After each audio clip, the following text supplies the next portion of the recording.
All right, all right, all right. Another edition of You Can't Make This Shit Up. Your host, yours truly, David Washington and Joel Hawksley. Good day, Joel. What do we have today? Oh, David, it's really interesting because today we're going to actually talk about Florida saying no to civilian watchdogs. Uh, it's amazing when you see the Senate and what's going on, and we get to talk about, the Senate committee in Florida has approved a proposal. It's called SB 576, and it's to ban police review boards. What it's arguing is that these boards are divisive and second guess internal probes. The bill sponsored by Blaise Golia. If you're not familiar with Blaise Golia, he's a Republican from Spring Hills, also a two consecutive term uh, party leader. He was our chairman. Uh, it would eliminate existing review boards and prevent the creation of new ones by counties and cities. Egolia contends that the review boards consisting of political appointees lack law enforcement expertise and can impede law enforcement decisions. Critics argue that the boards play a crucial role in improving public sentiment towards the law enforcement, especially after incidents like the death of George Floyd. The bills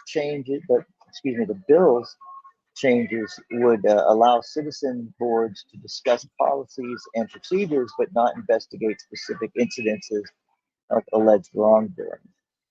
Now, the proposal ban on police review boards could be seen as an attempt to stifle citizen oversight and limit discussions on incidents of alleged police misconduct, especially in the aftermath of the George Floyd incident, or the bill could be viewed as a necessary step to prevent divisive and redundant citizen review boards from second guessing internal investigations conducted by law enforcement agencies. What you say? Well, first of all, I think this is returning the favor to um, local and statewide police law enforcement organizations that typically support Republicans. Um, Florida talks about sunshine laws, and Republicans talk about transparency. And to take this away, specifically when it comes to oversight or transparency in law enforcement, an issue that has been in the news, uh, as stated, the George Floyd incident. I think it's a bad idea. I think that the Republicans are taking care of a specific demographic or constituency that come out year after year after year and supporting them. It's misguided. Blase has is known for sponsoring intriguing at best, Did you controversial say? and Did you worse say blase? legislation. Did you say blase or did you say? I mean, come on, dude. That Yes, was I just did. that's a low blow. I did. I had Flames to on sneak that fire. in, Flames Blas. on fire.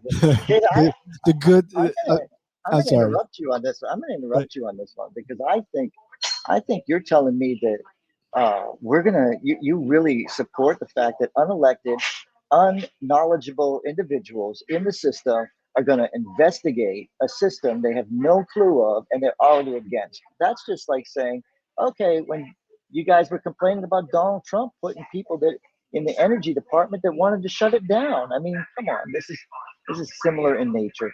Look, Well, I think that's all different. they're all they're saying is you're putting too much power in the hands of unelected officials. And I do, however, disagree again that this should be a state issue. I think the state is overreaching here.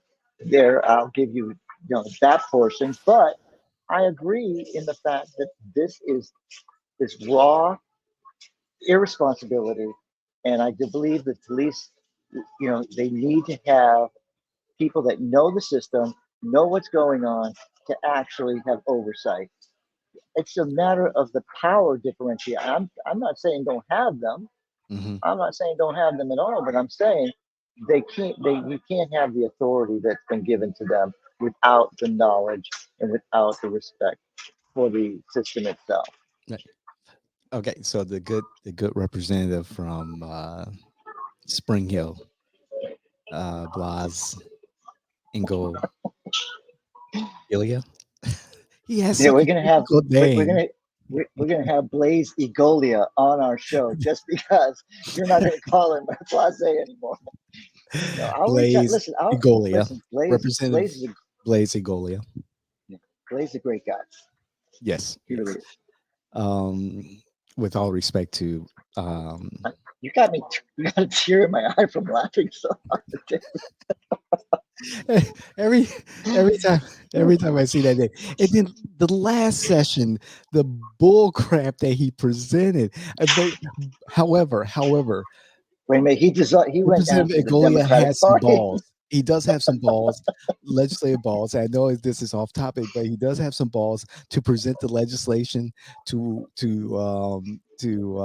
what is it? Eliminate the Democratic Party. Decertify the Democratic Party. Yeah, I mean, he sure did. I mean, any party that had anything to do with Slavery. slavery, has to be, if it was in their platform, has to be eliminated. Oh Lord, that took some balls. And it's I'm sorry, it's Senator It's Blas Senator Blaze. Blaze. I'm sorry, Blaze Egolia. All respect to the good senator from Spring Hill. Um, Now, second, I speak from experience because I've been and currently are a member of advisory boards here in Orange County. And the first one that I was appointed to was the Child and Family Services Advisory Board for county government. And with my background in social services, child and family services, I thought it was appropriate and added some insight to that particular advisory board. Currently, I'm on another board in regards to zoning and zoning adjustments and things like that. Another thing in regards to police advisory boards, I know there was not too long ago the good representative from House District 35, Tom Keene, was a member of the Orlando, I think, oversight board for the police department there, and there were some issues similar to what Angolia has presented um, about those who are familiar, those who are experts, or those who are um, knowledgeable of law enforcement being on these boards and offering valuable information um, was discussed, and the access that that particular board had to investigations, especially internal investigations, was discussed and debated. And I believe there was some compromise made, limited involvement of the advisory board to access these particular investigations. I still believe if members are actively engaged with these boards, and that's another thing. And I believe that was a knock against Tom Keene when he was on the advisory board for the city of Orlando, was that he was not actively engaged in the process. He just didn't show up. So I can see there is a crucial role in improving the public sentiment towards law enforcement. However, those members who are on these advisory boards, they need to be actively engaged. I think for the two boards that I have been involved in, Since 2016, I've missed only 2 meetings, just two. So active involvement, participation is important. And for Orange County, they have members specifically with certain expertise who are appointed to these specific boards. So that expertise is included and assured. And I think that sets us that's a good standard to have. Again, the this is, I think a good relationship with your police department is important. And I understand that there are Define, bad apples in every single uh, field. There are bad operators, can you but I define a don't. good relationship with law enforcement? How does that look? Say out of Pine Hills or Well, Mercy I Avenue, Mercy Drive, I the mean. Pine, the Pine Hills is its own uh, entity in itself. I mean, you have the law enforcement coming up with slogans that actually Denigrate? denigrate the community pride. I mean, uh, it's an area that has a lot of potential, but we don't. We write it off. We write it off, and we constantly, as a community, uh, don't give it the credit or the standing that it could actually be improved. I mean, some of the interaction that the law enforcement have, and I don't remember right off the top of my head, but there was a sheriff initiative that kind of came out and put another blight on the area. Look, community the law enforcement needs to be engaged with the community. They need to learn how to engage with the community, be there with the community, not against the community. Um, we got to empower people. We've got to get in and make sure that there are good jobs, that there are good, that the community is livable and not a war zone. I mean, and what creates that war zone? You know, we got to empower people. We got to give them, we got to empower people, but we can't be saying, okay, well, we give so much power to the people that they're going to push out the law enforcement that are there. I mean, it's a lot of work. There's a lot of work that needs to be done. But it starts with the sheriff, and it starts with their police chief being engaged in those areas. I don't want to see I don't want to see the police chief at all these different functions, smiling and shaking hands if he's not out there or she's not out there in those communities that need them the most. And that's their primary responsibility is to be a leader, is to be in the area that needs you the most. And then you wouldn't need these boards because you have a relationship with the person that can make the decisions. Pull that person out of that area because they're not good for that area. They don't if they don't communicate well, if they're a bully if it's a bully in the uniform, they don't need to be in that area. You need people that are actually engaging, and that's a lost art in the law enforcement field right now because of the pressure of these boards and everything else. They come to work and they don't feel like they're appreciated. They don't feel that that anything they do is right. That's a negative. That's It used to be a pride job. I was I was proud to wear a uniform. I would have been proud to be a police officer, but not in today's society. It's scary because there's so many people making you out to be what you're not. So my final word is: look, go blaze, do what you need to do, uh, but communities need to be actively involved in their community. Look, if you can't get people to come to meetings, then I mean, it, it, I mean, how much money do we put into having a meeting, right? We have to rent the hall, we got to get there, all this stuff set up, and then all of a sudden you have three people in the community show up, and then everybody in the community now called, they're all outraged because of three people that showed up, and those three people didn't represent the whole community. Sure. At the same time, having that level of transparency, it's just another means of connecting, like you said, connecting outreach, instilling trust between the community and law enforcement. And to say that in this particular article, to say that, well, there are, you know, body cams that ensure transparency.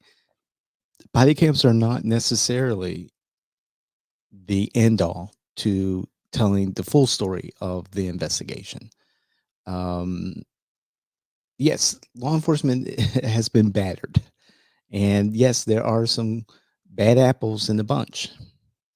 At the same time, there should be this level of transparency that I think will continue to give our community a better idea of the things that local law enforcement has to deal with, and also local law enforcement have a better opportunity, another avenue of connecting with the community.